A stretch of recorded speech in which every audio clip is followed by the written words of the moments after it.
Let's take a look at another president, though. President Donald John Trump. Look at this. I got 4 numbers across for you on this screen here. They are... Holy Toledo, ladies and gentlemen. Bruh. Donald Trump's approval ratings are in the dumpster. It's a dumpster fire. I'm Harry Emden. Are all second-term lows for the given pollster. What are we talking about? AP North, 26 points below water. NBC, 22 points below water. Yahoo YouGov, 20 points below water. Quinnipiac, 19 points below water. So we're ranging from negative 19 points all the way to negative 26 points. You know, Kate, there's this question that folks keep asking, you know, where is the floor for Donald Trump? And I'm not sure there is a floor, because if there is one, Donald Trump, at least in term number 2, has just fallen through it to another low level. How does this compare with his first term, and how does this compare with Joe Biden? Okay, so we look at these numbers right here. One of the things that Donald Trump had been arguing, his proponents have been arguing, oh, you know what, he's doing better than he was doing in term number 1.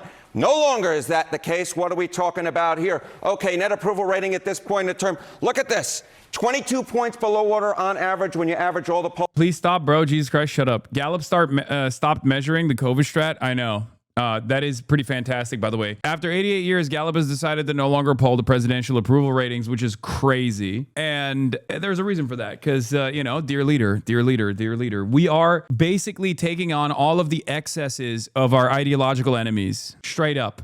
People that we have, things that countries that we have long considered to be enemies of the United States of America, and some of their excesses we have now adopted. Things that we suspect them of doing, we have started doing here in the United States of America, straight up. Yes, it is an indication that the empire is collapsing.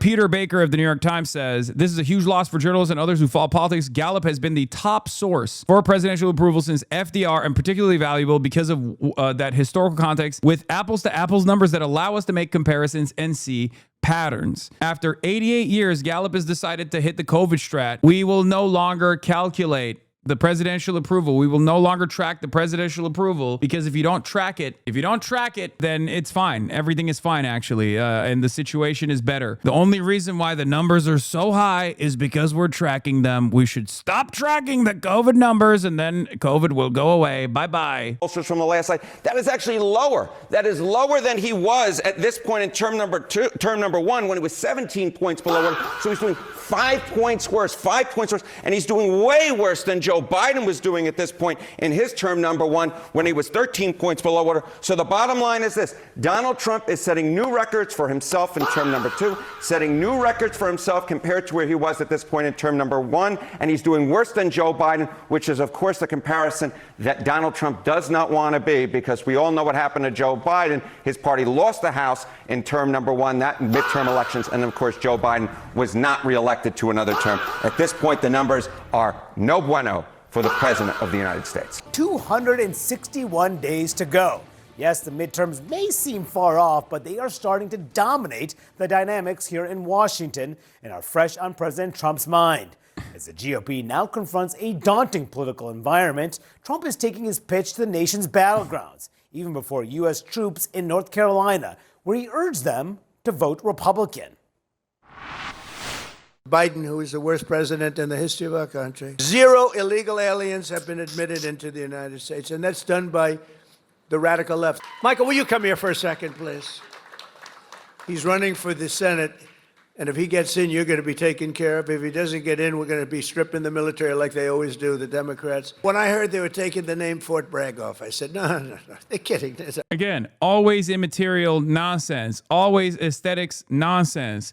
How much longer will this nonsense work on the unwashed reactionary masses? Because for the time being, when he first came into office, everyone's like, hell yeah, we're winning. It's awesome. It's like we're winning together, right? Anti-woke is on top. Woke is dead. Let's go and, blame transgender people. Let's go ban transgenders from playing sports at the NCAA. But he got a sequence of those executive orders in action, and nothing actually changed for the better. So there's only so so much you can do in terms of culture war issues, in terms of advancing the culture war agenda, until people realize, wait a minute, my pocketbook is still hurting. It's not helping. Like, groceries are still expensive. The electricity bill has skyrocketed. What the f are we doing this for? I'm not winning in this process. Oh, you named the Gulf of Mexico to Gulf of America? I don't give a f, dude. And even in the absence of the Democratic Party presenting said alternative loudly and proudly, engaging in politics from the perspective of class and saying, we're going to do class first politics. We're going to do class first politics. In the absence of the Democrats doing that, people still realize that this shit is not working. That's it. There's a reason why he has to turn around and say, affordability is a hoax. It's a hoax. It's a Democrat hoax. Why does he have to do that? He has to do that because affordability is a real issue, okay? It was a shot across the bow when Zoran Mamdani won on the affordability agenda. Do you know what I mean? They did. They took the name off. We got it back very quickly, but they took it off. And if we don't win the midterms, they'll take it off again. It's another reason you have to vote for us, because they'll change it back to whatever it might be. And this weekend, Trump also renewed his calls to place new restrictions on voting, as he's starting to see some fraying within his coalition, all while possible 2028 contenders, including Secretary of State Marco Rubio, flock to Europe this weekend, where they're getting some attention. But the moment where Republican lawmakers, particularly frontline Republican lawmakers, start looking around and say, if I need to actually win in November, I need to start creating some distance, not dramatic scale of distance that we've seen perhaps in past administrations. But I think what we've seen over the course of the last couple of weeks, but in particular this week as well, is some of those members saying there are opportunities for me to break. The repercussions of that from Trump's Truth Social posts are not in the kind of cost-benefit analysis, bad enough for me to not want to risk this, and therefore I'm going to move forward. Is it a grand kind of fracturing of the party? No, it's never going to be a grand fracturing of the party. They're never going to fracture. They have to hold on to Donald Trump. Donald Trump is the connective tissue. Without Donald Trump, they are absolutely cooked. They have to circle around the dear leader and offer him unlimited praise because he is the glue that holds the base together. The problem is there's nothing that they can do in the absence of a totally unique and different vision that looks at this system of unlimited exploitation that is over the working class and say, we have to find something entirely different to do here. We have to build a robust industrial base. We have to bring back manufacturing into the country, which Donald Trump is saying he wants to do, but he's not actually following through on because he wasn't elected into power to do that. He was elected into power to defend the pedophilic billionaire cabal. In the absence of socialism or an alternative vision or even moving into the direction of social democracy, which is not going to do because it undermines the interests of capital, and no Republican's ever going to do that. No Democrat is really ever going to do that either. They're out of options. He just has to keep hitting the same button over and over again. He has to keep hitting the same culture war buttons over and over again. Oh, this, that, Jeffrey Epstein. We're gonna invade a city. We're gonna invade a city with ICE. We're just gonna do more deportations. That's it. That's all we got. We don't have anything else. All it peters out into is this. That was so nasty that it literally, I felt like I could smell it. Like, that's one of those things I'm never going to hit that button ever again.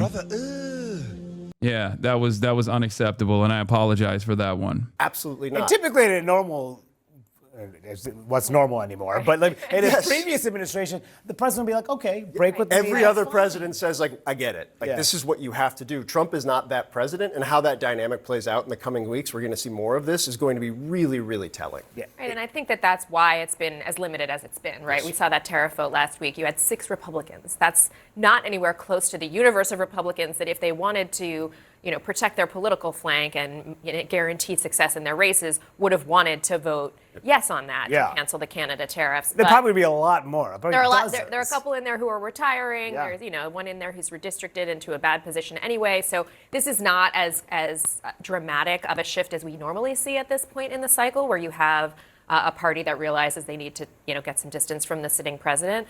But part of that dynamic is because this particular president will not brook any kind of break whatsoever, even if he knows, he probably doesn't think about this, but that it's for his own political good, the good of his own people in Congress and keeping the majority. And we're starting to see his messaging too, focusing as he does about voting, voter ID, which of course, voter ID is an issue that unites Republicans generally. There's no question about it. But Trump is going much further than most Republicans are, particularly when he talks about what he mentioned on Truth Social just over the weekend. He said there will be voter ID. Yeah, this is the other side of the story where he knows that his popularity is waning and they have to maintain the appearances that they still have this mandate. And obviously, if the midterms are coming around and he's going to fucking destroy this movement, and Democrats, regardless of how shittily they perform, are still probably going to make significant gains. And I do think that it's not as my fear still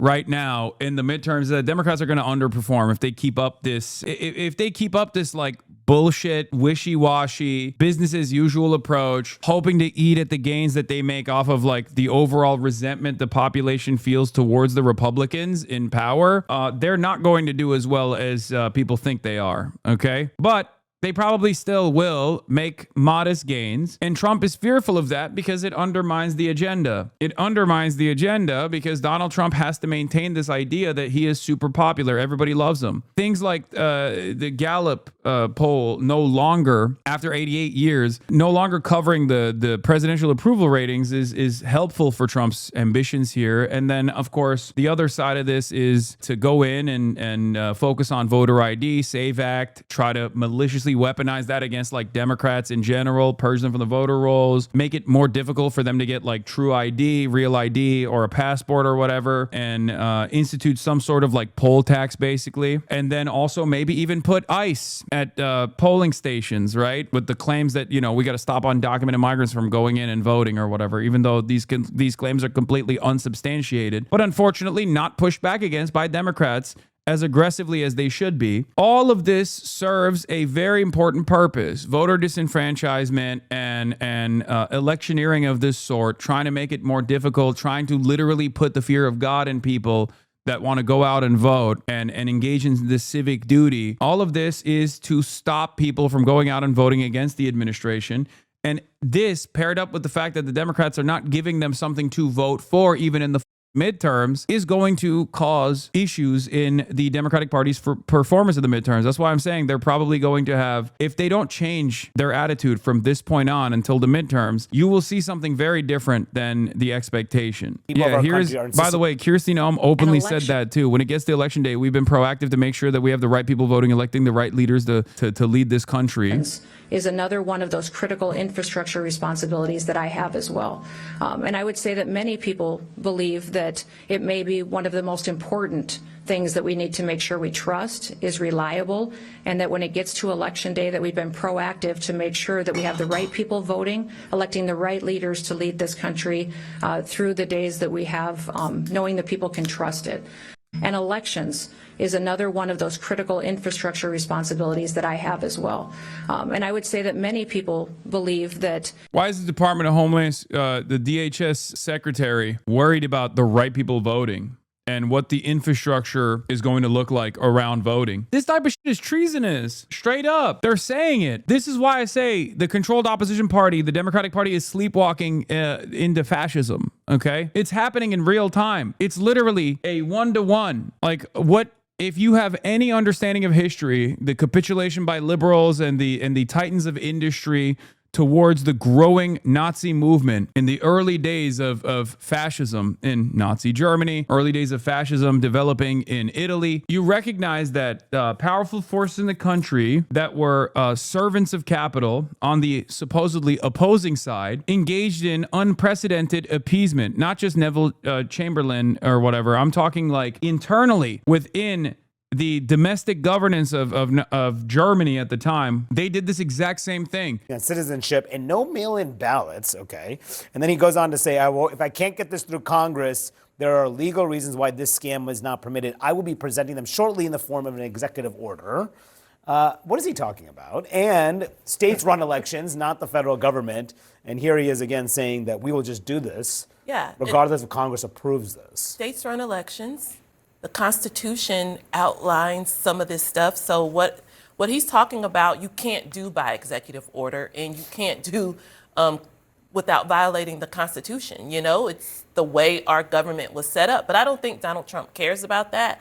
I also just think it's so interesting because I'm old enough to remember when Republicans, state by state, started relaxing the mail-in ballot rules to allow more people to vote by mail. I mean, a lot of Republicans want that to happen. They want that because to happen. They wouldn't have the majority if vote by mail did not exist. Absolutely. Exactly. And they know that the rollbacks of voting by mail could really hurt them in the long run because a lot of rural voters, a lot of voters in far-flung areas like that convenience of voting by mail. So it's just like, it's problematic from a legal standpoint. It's problematic from just a purely political standpoint that he's pushing for things that a lot of Republicans don't agree with. Especially, it's one thing to say voter ID at the polls, and that's what a lot of Republican members of Congress are focusing on.